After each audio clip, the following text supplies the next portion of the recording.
आज resolution of force देखेंगे। Resolution of force का मतलब क्या होता है?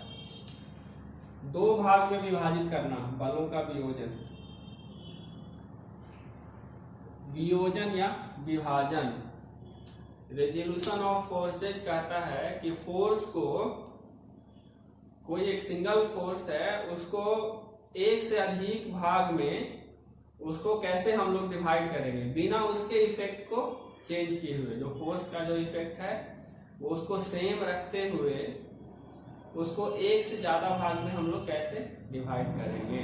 The way of representing a single force into number of forces without changing any effect is called resolution of forces. ठीक है, आवाज आप लोग का गूंज रहा है, म्यूट करना पड़ेगा।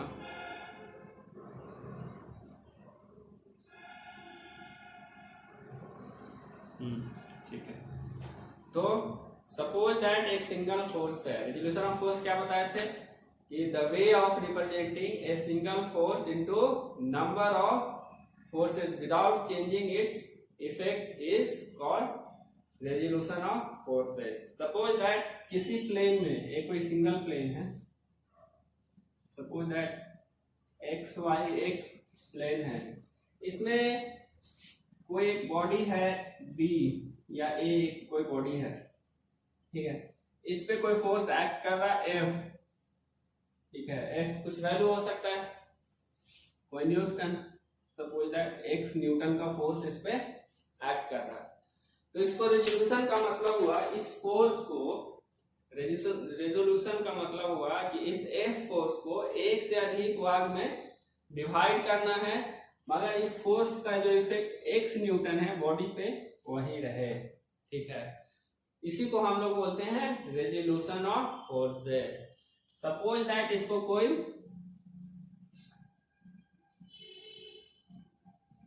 F1 और F2 फोर्स में डिवाइड कर दिए, ठीक है, F1 और F2 फोर्स में डिवाइड कर दिए कोई एंगल से, कोई एंगल अल्फा होगा, कोई एंगल बीटा होगा। ठीक है, इसी को हम लोग बोलते हैं रेजोल्यूशन ऑफ फोर्सेस।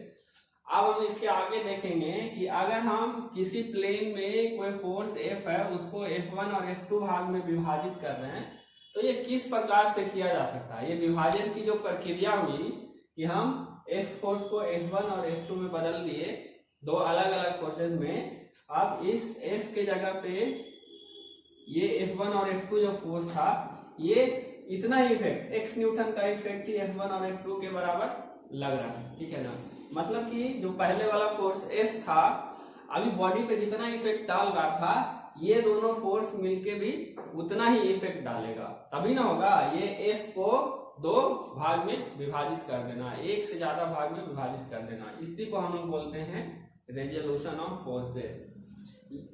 तो रेजोल्यूशन ऑफ फोर्स दो प्रकार से किया जा सकता है।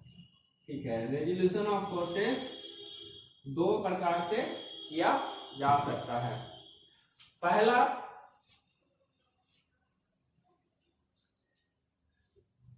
रेजोल्यूशन इनटू टू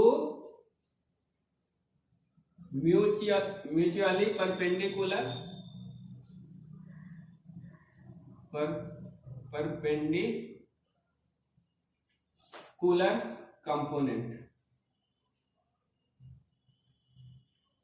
कंपोनेंट, और दूसरा है नॉन परपेंडिकुलर कंपोनेंट।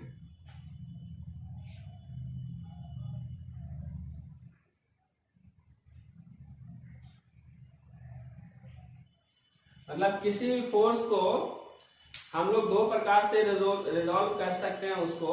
एक तो दो ऐसा भाग में कि दोनों फोर्स, जो एक फोर्स F था, इसको दो अलग अलग भाग में हम लोग डिवाइड कर रहे थे, इफेक्ट उसका सेम रख रहे थे, एक्स न्यूटन अगर है तो दो म्यूचुअली परपेंडिकुलर कंपोनेंट पे। मतलब एक कंपोनेंट अगर F1 ले रहे हैं, इसका तो दूसरा कंपोनेंट F1 के परपेंडिकुलर होगा, दूसरा कंपोनेंट F2 F1 के परपेंडिकुलर होगा। तो इस F फोर्स को दो भाग में इस तरह से विभाजित किया जाए कि दोनों कंपोनेंट F1 और F2 जो फोर्स है वो एक दूसरे के परपेंडिकुलर हो। तो इसको बोलते हैं, इस तरीका को, resolution of in two mutually perpendicular component, resolution of forces into two mutually perpendicular component. और इसको एक और नाम से बोलते हैं रेक्टेंगुलर कंपोनेंट, रेक्टेंगुलर कंपोनेंट, या इसी को बोलते हैं ऑर्थोगोनल कंपोनेंट।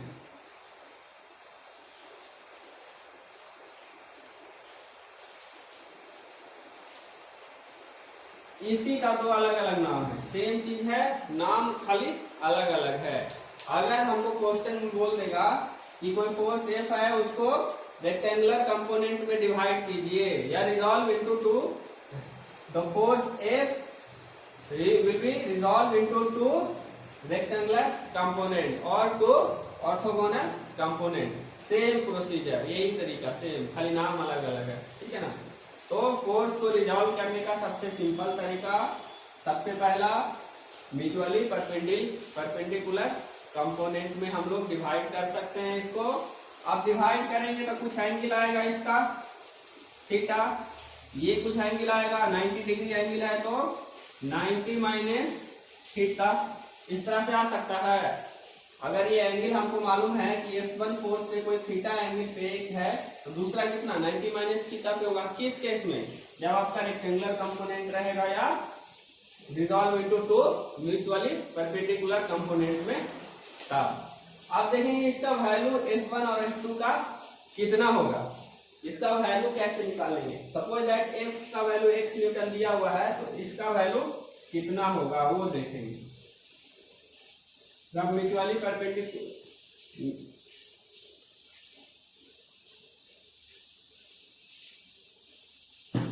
ठीक है, रेक्टेंगुलर कंपोनेंट में अगर हम लोग रेक्टेंगुलर और म्यूचुअली परपेंडिकुलर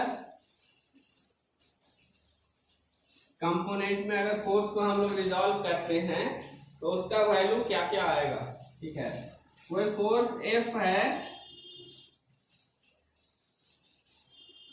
जिसका कोई वैल्यू मान लिया, ले लीजिए 10 न्यूटन। इसको दो क्वेश्चन में कहा जाए, कोई फोर्स F है किसी प्लेन में एक्ट कर रहा है, इसको दो म्यूचुअली कंपोनेंट में डिवाइड करके बताइए और दोनों कंपोनेंट का मैग्नीट्यूड क्या होगा, मैग्नीट्यूड दोनों कंपोनेंट का क्या होगा। जबकि फोर्स F1 से वो थीटा एंगल पे एक्ट कर रहा है एक फोर्स, और दूसरा अगर म्यूचुअली परपेंडिकुलर है तो दूसरा तो 90 डिग्री होगा ही। तो ये एंगल अगर थीटा पे है दिया हुआ है, सपोज दैट ये एंगल थीटा हम मान रहे हैं कि थीटा एंगल पे है, तो एक फोर्स कंपोनेंट आपको F1 में डिवाइड हुआ, दूसरा F1 से 90 डिग्री, तो ये 90 माइनस थीटा डिग्री ये वाला एंगल हो गया। क्लियर है इतना तक? ठीक है, तो वैल्यू कितना हो जाएगा अगर F इक्वल टू 10 न्यूटन है तो हॉरिजॉन्टल कंपोनेंट, अगर हम इस डायग्राम को देखें तो ये हो गया, तो horizontal component, horizontal component F1 equal to F cos theta, ये इसका मैग्नीट्यूड होता है F1 का वैल्यू, और F2 equal to F sin theta. कैसे हुआ? पाइथागोरस थ्योरम किसी को याद है ट्रिग्नोमेट्री का? अगर यहां से हम लोग परपेंडिकुलर डालेंगे 90 डिग्री का एंगल बन जाएगा, ये थीटा है, ये हाइपोटेनस एज, ये बेस और ये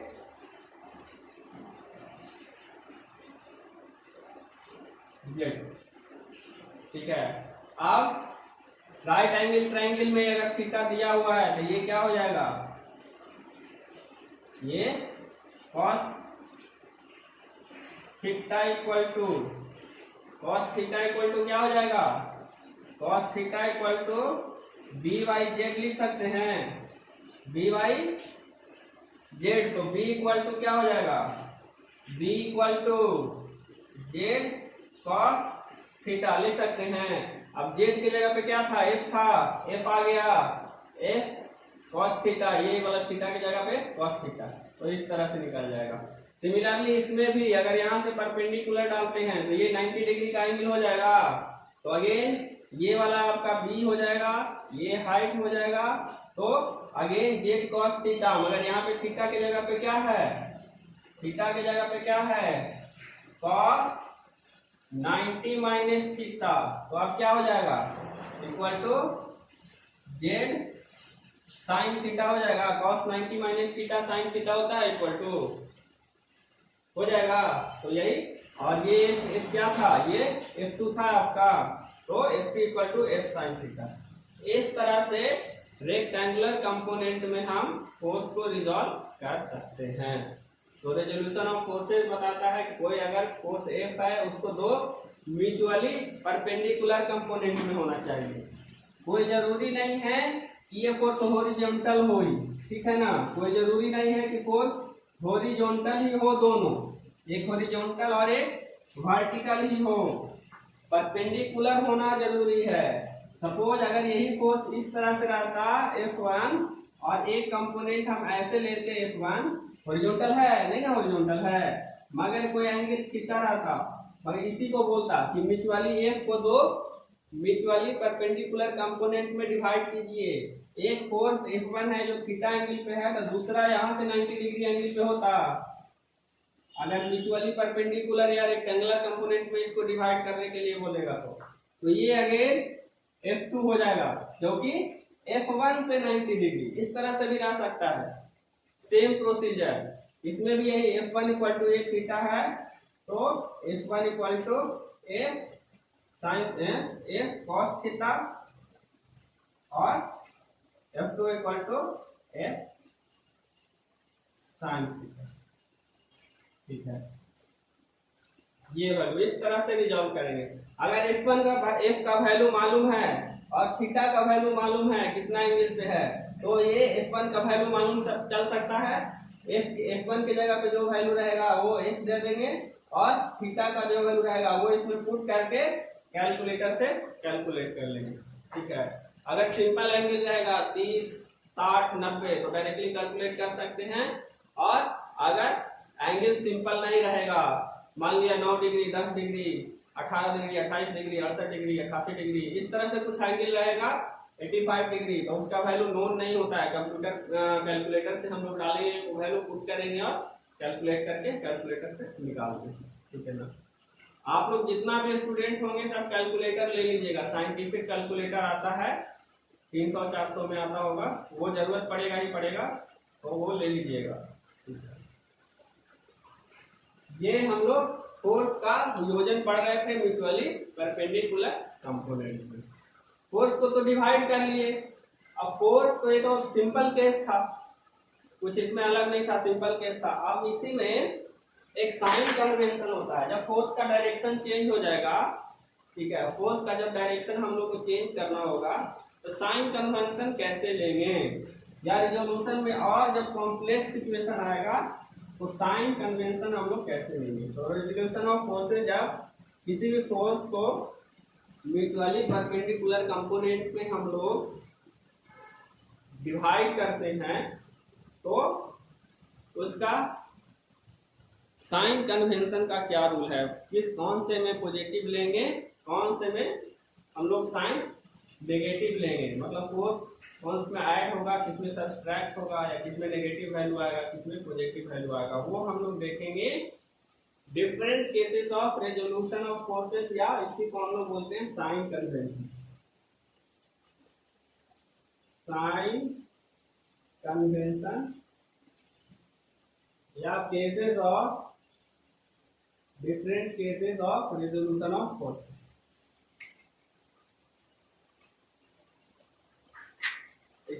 sign convention. Sign convention force के लिए जनरल रूल है, स्पेशल केस नहीं, जनरल रूल है। कोऑर्डिनेट ज्योमेट्री अगर आप लोग थोड़ा सा भी याद होगा तो कोई पिक्चर इधर से तो ठीक है, आपने उधर का नेटवर्क का इशू हो सकता है मुझे, ठीक है, तो थोड़ा सा कोशिश कीजिए कोऑपरेट करने का। तो साइन कन्वेंशन के लिए क्या चमक रहा है क्या बोर्ड?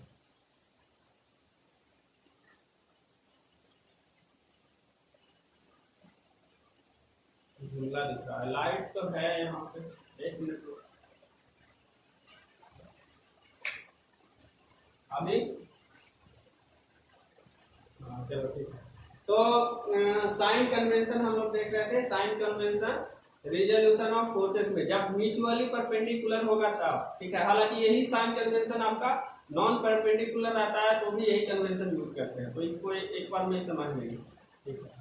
तो कोऑर्डिनेट ज्योमेट्री अगर पढ़े होंगे तो इसमें देखे होंगे कि कोई भी कोऑर्डिनेट हमारा चार कोऑर्डिनेट, कोई भी प्लेन जो होता है क्वाड्रेंट के हिसाब से उसको चार क्वाड्रेंट में हम लोग डिवाइड कर सकते हैं एक्स वाई वाला में। जैसे ये अगर वाई एक्सिस लेते हैं, एक्स एक्सिस लेते हैं तो इधर माइनस एक्स होता है और इधर माइनस वाई होता है, और नाम देते हैं इसका फर्स्ट क्वाड्रेंट, इसका सेकेंड, थर्ड और फोर्थ क्वाड्रेंट। साइन कन्वेंशन का वही जो कोऑर्डिनेट ज्योमेट्री में जो रूल था सेम रूल इसमें फॉलो करते हैं, उसको समझेंगे बस इसमें खाली कैसे। वो तो जानते ही है, नीचे वाला वाई आएगा, वाई क्वाड्रेंट में जाएगा तो नेगेटिव हो जाएगा, ऊपर है पॉजिटिव हो जाएगा। उसी तरह से एक्स एक्सिस में इधर रहेगा, राइट हैंड साइड रहेगा तो पॉजिटिव और लेफ्ट हैंड साइड रहेगा तो नेगेटिव। तो फोर्स में भी उसी तरह से होता है, जब डायरेक्शन हमारा इस क्वाड्रेंट के हिसाब से जब आएगा ना तो पॉजिटिव नेगेटिव हम उसी हिसाब से देखेंगे। जैसे एग्जांपल के तौर पे देखते हैं, एक एग्जांपल के तौर पे देखते हैं कि इसमें अगर फोर्स आपका यहाँ पे लग रहा है, कोई एक पॉइंट ए है, इस पे कोई फोर्स लग रहा है, ठीक है। तो फोर्स में तो जानते हैं कि डायरेक्शन दिया हुआ रहता है, डायरेक्शन और मैग्नीट्यूड दिया हुआ रहता है, 1 न्यूटन का कोई फोर्स लग रहा है। अब इसको रिजॉल्व करना है आपको हॉरिजॉन्टल या वर्टिकल कंपोनेंट में, तो हॉरिजॉन्टल कंपोनेंट ले लिए, वर्टिकल कंपोनेंट ले लिए, तो म्यूचुअली परपेंडिकुलर होता है हॉरिजॉन्टल और वर्टिकल कंपोनेंट म्यूचुअली परपेंडिकुलर होता है कि नहीं। तो ये F1 हो जाएगा और ये F2 हो जाएगा। अगर ये एंगल मालूम है तो वैल्यू भी मालूम चल जाएगा, F cos थीटा और F sin थीटा। अब साइन देखेंगे पॉजिटिव होगा कि निगेटिव होगा। एक्स इधर की ओर जा रहा है तो एक्स कंपोनेंट, ये जो F1 लिखे थे, पॉजिटिव हो जाएगा, पॉजिटिव F cos थीटा। उसी तरह से y कंपोनेंट ये भी पॉजिटिव हो जाएगा। क्लियर है? मगर इसी का अपोजिट अगर ले ले, एंगल हम चेंज कर देते हैं, डायरेक्शन अगर हम चेंज कर देते हैं, फोर्स इस डायरेक्शन में लग रहा है तो F1 का डायरेक्शन भी क्या बदल जाता आपका, इस डायरेक्शन में बदल जाता, और F2 का डायरेक्शन भी इस डायरेक्शन में बदल जाता। ये एंगल थीटा ही है, नेगेटिव हो जाएगा दोनों, बिल्कुल सेम रूल, यही रूल फॉलो करेंगे, सिमिलरली सबके लिए। जिसमें अगर थर्ड क्वाड्रेंट में है, सॉरी अगर सेकेंड क्वाड्रेंट में है, अगर फोर्स आपका इस डायरेक्शन में लग रहा है, ठीक है, तो एक कंपोनेंट इधर जाएगा F का F1 और एक कंपोनेंट इधर जाएगा F2। ये वाला क्या पॉजिटिव हो जाएगा, मगर ये वाला नेगेटिव हो जाएगा उसी तरह से। और अगर डायरेक्शन दूसरा रहता, डायरेक्शन अगर इसका इधर रहता तो यहाँ से भी अगर ले सकते हैं, यहाँ से एक फोर्स इधर जाएगा, एक फोर्स नीचे की ओर जाएगा। अगर ये वाला एंगल हमको मालूम है थीटा है तो क्या हो जाएगा, F cos थीटा हो जाएगा और ये F sin थीटा हो जाएगा। तो इधर वाला तो पॉजिटिव हो जाएगा x और इधर वाला नेगेटिव हो जाएगा, ठीक है। इस तरह से सारे में हम लोग साइन कन्वेंशन लेंगे, ठीक है, थर्ड फोर्थ सिक्स में भी, ठीक है।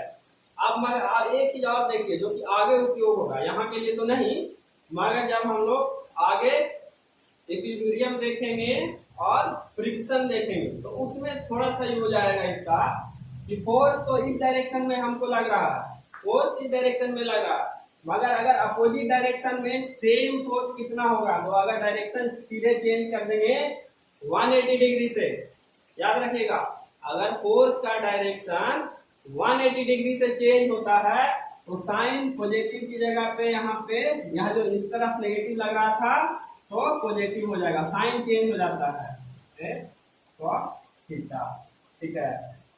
अगर किसी भी फोर्स का डायरेक्शन 180 डिग्री से चेंज होता है, ठीक है, तो उसका मैग्नीट्यूड सेम रहता है मगर साइन बदल जाता है। साइन क्या, उसका अपोजिट हो जाता है, पॉजिटिव वाला नेगेटिव और नेगेटिव वाला पॉजिटिव। कब?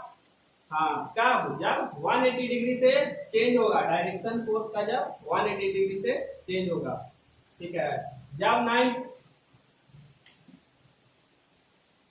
सेम मैग्नीट्यूड वही रहेगा, जो फोर्स का मैग्नीट्यूड है, यही हम बोल रहे हैं कि यही फोर्स है, मैग्नीट्यूड वही है, केवल डायरेक्शन बदल गया तो डायरेक्शन बदल गया तो मैग्नीट्यूड तो सेम है, डायरेक्शन बदल गया तो यहाँ साइन कन्वेंशन बदल गया, साइन पॉजिटिव की जगह नेगेटिव। जितना फोर्स आपका पुश लग रहा था उतना फोर्स पुल हो गया। 180 डिग्री का मतलब क्या, अगर हम फोर्स इस डायरेक्शन में लगा रहे हैं 10 न्यूटन का, ये पुश वाला फोर्स है, सपोज दैट बॉडी यहाँ पे है, तो बॉडी यहाँ का पुश फोर्स है, तो ये वाला फोर्स पुश वाला फोर्स क्या हो गया, पॉजिटिव हो गया, ठीक है। अगर इसका डायरेक्शन हम 180 से बदल दिए तो डायरेक्शन क्या होगा, पॉइंट ऑफ एप्लीकेशन सेम रहा, डायरेक्शन अपोजिट हो गया। अब क्या है, इसको पुश नहीं होकर के पुल कर रहे हैं, पुश नहीं करके खींच रहे हैं, तो ये वाला फोर्स क्या हो जाएगा, अगर हम इस साइड वाला पॉजिटिव ले रहे थे तो इस साइड वाला नेगेटिव। इस तरह से साइन कन्वेंशन में इतना चीज अगर आप समझ जाइएगा तो आगे के लिए काफी है, ठीक है। तो साइन कन्वेंशन हमारा फोर्स का इस तरह से हम लोग करते हैं। एक चीज हम लोग को इसमें और आ गया, जितना भी देखें, क्या कोई भी फोर्स था उसका तो म्यूचुअली परपेंडिकुलर में हम लोग डिवाइड कर रहे थे। अभी तक जो हम लोग देखे उसमें क्या था, फोर्स को हम लोग म्यूचुअली परपेंडिकुलर कंपोनेंट में डिवाइड कर रहे थे। अब ये अगर फोर्स म्यूचुअली परपेंडिकुलर नहीं होगा, सपोज दैट ये एंगल ये था, कोई एंगल थीटा और ये एंगल कोई भी था, ठीक है ना, तो इस केस में फोर्स का F1 और F2 का वैल्यू क्या होगा, वो कैसे निकालेंगे वो हम लोग देखेंगे अभी।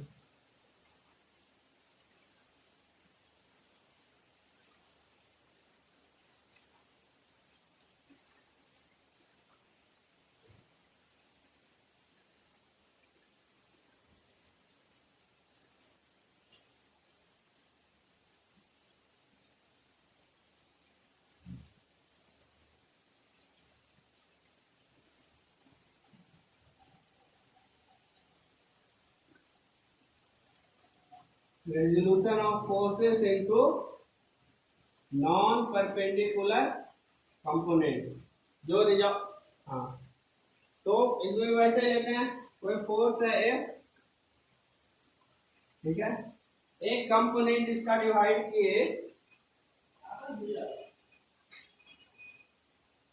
F1 जो कि अल्फा एंगल से है, और दूसरा कंपोनेंट हम ले लिए जो कि बीटा एंगल से है, परपेंडिकुलर नहीं है, ठीक है। और मान लिए कि ये F2 है, एक कंपोनेंट F1, और सेम इफेक्ट, जितना इफेक्ट ये दे रहा है उतना इफेक्ट ये दोनों F1 और F2 मिल करके दे रहा है। तो F1 और F2 का वैल्यू क्या होगा, तो इसमें हम लोग पैरेललोग्राम लॉ लगा करके फिर साइन लॉ या ट्रायंगल लॉ का यूज करेंगे। तो पैरेललोग्राम लॉ बनाने के लिए तो सबसे पहले एक पैरेललोग्राम होना चाहिए, तो इसके पैरेलल एक इमेजिनरी लाइन खींचेंगे, इसके पैरेलल F2 के पैरेलल, ठीक है, इसको एक्सटेंड करेंगे यहाँ पर, और F1 के पैरेलल यहाँ जहाँ पे मिलता है F1 के पैरेलल वहां से ये लाइन खींचेंगे, पैरेललोग्राम बन गया। अगर ये F1 है तो ये F1 है और ये F2 है तो ये भी F2 है। इस तरह से पैरेललोग्राम बना लेंगे। ठीक है, पैरेललोग्राम बना लेंगे। अब पैरेललोग्राम अगर ये है तो ये अल्फा एंगल और ये एंगल अपोजिट एंगल इक्वल होगा, इक्वल हो जाएगा। तो और ये बीटा एंगल और ये बीटा एंगल हो जाएगा, अपोजिट एंगल सेम वाला रूल लगाएंगे। ठीक है, बाकी बचा हुआ एंगल कितना हो जाएगा, ये एंगल पाई माइनस क्या हो जाएगा, alpha plus beta, alpha plus beta, और ये pi minus alpha plus beta, क्योंकि टोटल एंगल कितना होता है 180 होता है और ये दो एंगल मालूम है, तो ये बचा हुआ angle 180 minus alpha plus beta. सारा एंगल मालूम चल गया। अब पे साइन लॉ लगा देंगे। तो साइन लॉ क्या, साइन लॉ या ट्रायंगल लॉ क्या बताए थे आप लोग को। साइन लॉ क्या कहता है कि ये वाला एंगल और इसके अपोजिट वाला साइड, ये वाला एंगल का साइन और इसके अपोजिट वाला साइड का रेशियो सेम होता है, तो नाम दे देते हैं ट्रायंगल का। ट्रायंगल, अगर इसको ए मानते हैं और इस पॉइंट को बी, सी और डी, तो देखिए ट्रायंगल ए सी बी में, in triangle A C B by applying sine law, by applying sine law क्या हो जाएगा, F1, F1 का अपोजिट एंगल कौन सा है, F1 का अपोजिट एंगल, F1 का अपोजिट एंगल बीटा था, ये वाला, ये साइड का अपोजिट एंगल ये वाला आएगा बीटा। तो F1 divided by sine beta equal to F2 divided by sine alpha equal to, ये F अगर है F तो F divided by sine minus alpha plus beta. ये इक्वेशन मिल गया। इससे हम लोग F1 और F2 निकाल लेंगे, क्योंकि F का वैल्यू हमको मालूम रहेगा। F जो वैल्यू है इसी को रिजॉल्व कर रहे हैं ना, तो ये तो वैल्यू हमको मालूम है। अगर अल्फा और बीटा मालूम है तो F1 और F2 भी मालूम चल जाएगा। ये अप्लाई करके इसी को और सिंप्लीफाई करते हैं। F1 equal to sine beta, F2 equal to sine alpha, और इसको अगर तोड़ेंगे तो F divided by sine alpha plus beta हो जाएगा। 180 है ना, सॉरी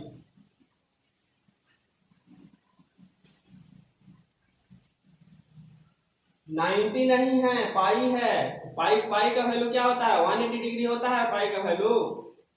तो sine 180 minus alpha plus beta, sine alpha plus beta, इतना आता है।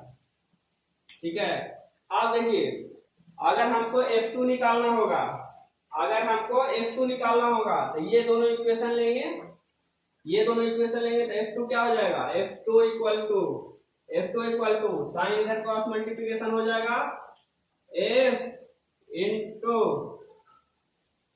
Sign alpha divided by sine alpha plus beta. अगर F1 निकालना होगा तो ये वाला लेंगे, F1 निकालना होगा तो ये दोनों को लेंगे।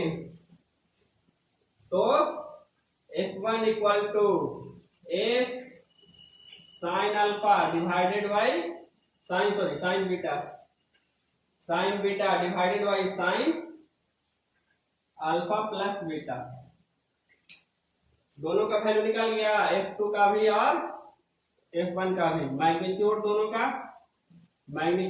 का आपका निकल गया। ठीक है, इस तरह से फोर्स को रिजॉल्व करेंगे और उसका मैग्नीट्यूड हम लोग निकाल सकते हैं। तो मैग्नीट्यूड कब निकाल सकते हैं, जब ये एंगल दिया हुआ रहेगा, अल्फा दिया हुआ रहेगा, बीटा दिया हुआ रहेगा, तब हम लोग निकाल सकते हैं। अगर अल्फा बीटा नहीं दिया हुआ है, कोई और वैल्यू दिया हुआ रहेगा जहां से हम उसको निकालेंगे। तो रेजोल्यूशन ऑफ फोर्सेस दोनों प्रकार से सीख गए आप लोग कि म्यूचुअली परपेंडिकुलर कंपोनेंट में रहेगा तो cos थीटा sin थीटा आएगा, और अगर म्यूचुअली और नॉन परपेंडिकुलर रहेगा, परपेंडिकुलर नहीं रहेगा तो साइन लॉ लगा करके इस तरह से x1 और x2 का वैल्यू हम लोग निकाल